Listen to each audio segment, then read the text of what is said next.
The moment the single father pushed open the restaurant door, the cold evening air clinging to his coat, he felt that familiar ache settle in his chest, the one that never quite left after his wife died. It was supposed to be a simple dinner, nothing more than a tired father trying to give his young son one normal night in a world that had grown far too heavy, far too fast.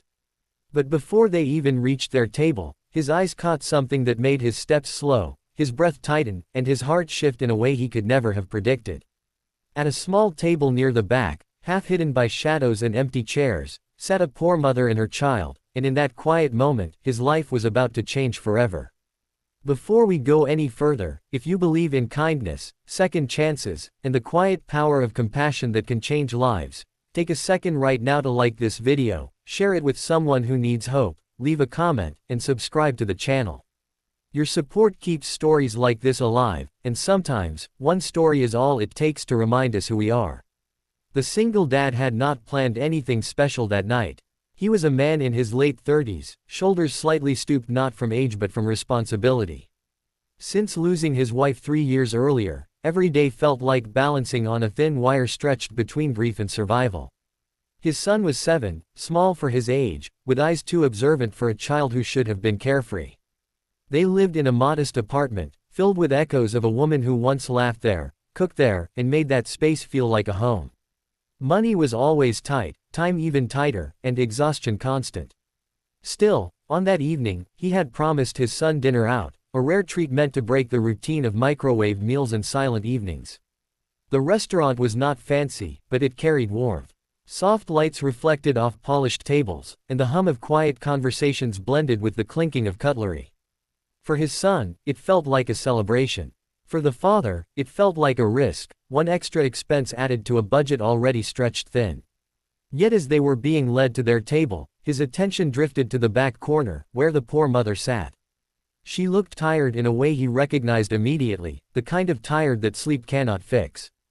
Her clothes were clean but worn, the fabric faded, sleeves slightly frayed. Her hair was pulled back hastily, as if she had done it without a mirror. Across from her sat a little girl, no older than his own son, swinging her legs nervously beneath the chair. The child's eyes moved constantly, scanning the room, stopping at plates of food passing by, lingering a little too long. The father felt an uncomfortable pull in his chest because the scene mirrored memories he tried not to revisit. He remembered sitting at kitchen tables late at night, bills spread out, wondering how to stretch what little he had. He remembered his son asking simple questions that carried impossible weight. He remembered hunger, not just for food, but for reassurance, for stability, for something that said life would not always be this hard. As he settled into his chair, he tried to focus on his son, who was studying the menu with intense seriousness, lips moving as he sounded out unfamiliar words. The father smiled faintly, but his eyes kept drifting back. The poor mother spoke softly to her child, nodding, offering what looked like encouragement. When the server approached their table, the mother's shoulders stiffened. She glanced down at the menu again, hesitating, as if calculating every choice. The father did not hear their words, but he did not need to. The body language told a story he knew too well. When the server left, the little girl leaned closer to her mother, her excitement dimming just slightly, replaced by something quieter, heavier. The mother smiled anyway, the kind of smile meant to protect a child from truths they are too young to carry. As the father ordered for himself and his son, a knot tightened in his stomach. He had come here to give his child a moment of joy, to pretend for an hour that life was simple. Yet the presence of that other family made pretending impossible. It reminded him that survival often comes in layers, that some people are fighting battles invisible to everyone else in the room. When the food arrived, the aroma filled the air, rich and comforting. His son's face lit up, eyes wide with delight, and for a brief moment, the father felt relief. But then he noticed the other table again. The poor mother and her child had received their food too, but the portions were small. The mother pushed most of it toward her daughter, barely touching her own plate. The father watched as the little girl hesitated, then ate slowly, glancing up at her mother with concern, as if she knew something was wrong but did not know how to say it. Something inside the father cracked open. It was not pity alone, it was recognition. He saw himself in that mother, the quiet sacrifices, the constant calculations, the silent fear of not being enough. He looked at his son, happily eating, blissfully unaware of the adult decisions behind every bite. The contrast was almost too much to bear. The father's mind raced with reasons not to get involved. He barely had enough for himself. He had responsibilities. He had learned, painfully, how fragile stability could be. But another voice rose louder, one shaped by loss and love and the knowledge that life could change in an instant. He thought about the nights he had wished someone would see him, truly see him, and offer help without judgment.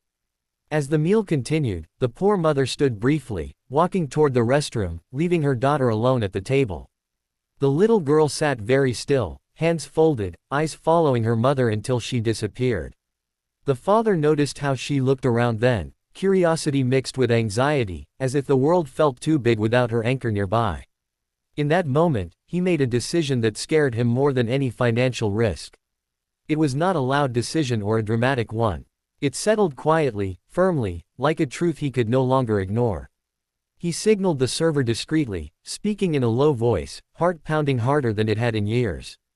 When the poor mother returned, she noticed nothing at first. She sat down, offered her daughter another encouraging smile, and reached for her water. The rest of the restaurant buzzed softly, unaware that something extraordinary was unfolding at a back table. The father kept his eyes on his son, not wanting recognition, not wanting gratitude.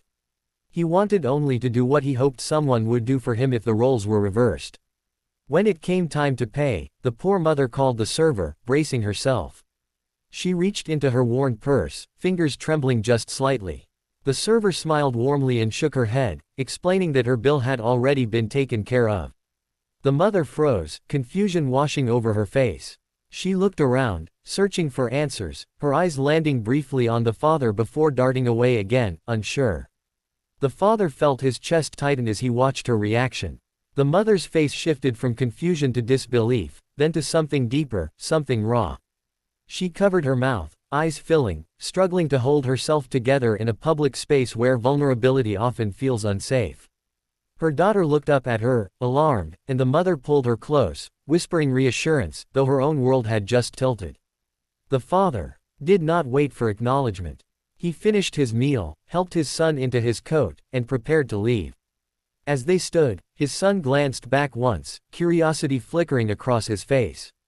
The father gently guided him toward the door, feeling both lighter and heavier at the same time. Outside, the night air was crisp, the streetlights casting long shadows. The father paused, hand on the door, taking a breath. He did not know if what he had done would change that mother's life. He did not know if it would solve anything beyond one meal. But he knew that for a moment, she had been seen, and sometimes that is where hope begins. Days passed, then weeks. Life returned to its familiar rhythm of work, school runs, and quiet evenings. The father did not expect anything more from that night. He did not talk about it, not even to his son. Yet something subtle shifted inside him. The weight he carried felt slightly more balanced, as if kindness had redistributed the load. One afternoon, as he picked his son up from school, he noticed a woman standing near the gate, her posture hesitant, eyes scanning faces. When their gazes met, recognition sparked instantly. It was the poor mother from the restaurant, though she looked different now, not transformed by wealth or miracles, but steadier. Her shoulders were less tense, her eyes clearer. She approached slowly, holding her daughter's hand. The father felt a flicker of anxiety, unsure what to expect. She stopped a few steps away, gratitude radiating from her expression. She did not speak loudly or dramatically. Instead, she simply let him know, in quiet, sincere words, that his kindness had arrived at a moment when she was on the verge of giving up. That meal had not just fed their bodies, it had reminded her that the world still held goodness, that she was not invisible. The father listened, emotion rising unexpectedly. He realized then that the impact of that night extended beyond a single act. It had created a ripple, a reminder that compassion moves in circles, often returning when least expected. As they parted ways, the father watched the mother and daughter walk down the street, their hands clasped tightly. His son tugged at his sleeve, looking up with thoughtful eyes. The father smiled softly, understanding that children learn more from what we do than what we say. If this story has touched your heart so far, if it has reminded you of the power of small, selfless acts, please take a moment to like this video, share it with someone you care about, and stay connected by subscribing. Stories like this matter because they reflect the best parts of us. That night, as the father tucked his son into bed, he felt something close to peace. Life was still hard, bills still waited, grief still visited, but kindness had carved out a small, glowing space inside him, one that reminded him why he kept going. He understood now that being a good father was not just about providing food and shelter. It was about modeling humanity, showing his son that even in scarcity, there is room for generosity.